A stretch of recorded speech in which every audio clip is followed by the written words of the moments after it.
My portion today is going to speak about how to improve the grading experience from the outset in terms of how the assignment is designed. The point being that some forethought and planning at the beginning can save a lot of headache and hair pulling at the end. I'll be using as my case study my experience teaching MUL 2010 Music Literature Listening and Understanding, or Music Appreciation for Non-Majors. I've taught this class 5 times in various forms: the in-person section, the online section, and the in-person but on Zoom synchronous section. And one of the main learning objectives of the course is that students will develop music terminology and be able to employ it accurately, and that they will be able to listen to music and analyze it using this vocabulary in written prose. Like others who have taught this class, I used writing assignments such as listening journals and live concert reviews as assessments. Both assignments required students to listen carefully, analyze what they heard, and put it into words. And these assignments would be scheduled to come midway through the course, with the idea that the first 2 to 3 weeks of the class are dedicated to the elements of music and learning the skill set, which is then enforced through the class examples and discussions in the following weeks. By mid-semester, students should be ready to do this on their own. The results were consistently frustrating. All of us grading these papers found a steady stream of what I like to call well-intentioned nonsense. Sometimes this was a complete misuse of the terminology.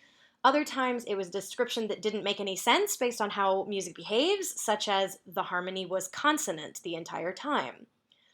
Often I had an idea of what the student was trying to convey, but the prose on the page did not effectively communicate what the students were clearly hearing and experiencing.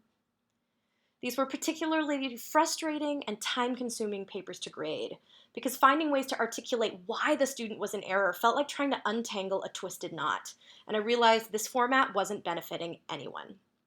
So I cut down significantly on the written papers. My first semester, I assigned 4 papers that would receive feedback from me or a grader. This was too much work and not necessary for a class with no writing requirement. Fewer papers was an obvious solution. The concert review assignment additionally seemed like a bad fit, not only because of the pandemic, but because analyzing music live on one listen is a skill even seasoned music majors can struggle with. So I shifted to only assignments that would allow for, or even require, multiple hearings of the same piece of music.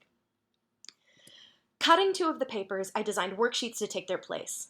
In these, I chose specific musical examples to highlight selected musical elements, such as conjunct versus disjunct melodic motion, or meter identification. Here's a snapshot of an example. These are worksheets, not papers, so there's no prose to sort through. And this gave students a controlled way to practice listening to and analyzing music approximately once a week. The goal then was that students had already practiced analyzing music by the time they got to the listening journal or the final paper, resulting in more successful submissions and easier grading. But to cover the elements of music individually, I had now increased the total number of assignments. This summer, with a section of 40 students, my grader Hannah was able to give feedback to everyone without difficulty. But this fall, that enrollment tripled. I still wanted the students to get feedback, but I didn't want to overwhelm my grader Nathaniel, asking him to type back on hundreds of worksheets. So my next step was to make answer keys. Taking the time to do this saved potentially hours of grading, because Nathaniel could see the student's response on the worksheet, determine in seconds if their analysis was correct or incorrect, and then refer them directly to the answer key instead of typing out feedback by hand. The answer key also allowed me to record explanations with sound instead of trying to convey the analysis in prose. For example, I asked students on a worksheet to determine the tempo changes in the first minute of a Britney Spears song. On the answer key, I could record both an explanation of how the tempo did not in fact change, and also demonstrate this by clapping along to the music. So here's a quick snippet of that recording I made on Canvas. Right about here, 1, 2, 3, 4, 1, 2, 3, 4. And you hear, even in the beginning, although her speech is not in any kind of metrical organization, the vocals in the background actually are. So it stays consistent the whole time. Have a listen.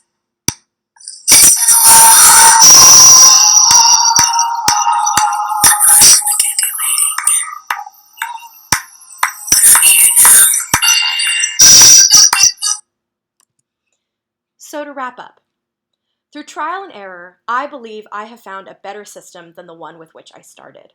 And I have taken steps to make the grading easier at multiple points along the way. The point being that one way to make the grading easier is in how the assignment is planned in advance. Thank you!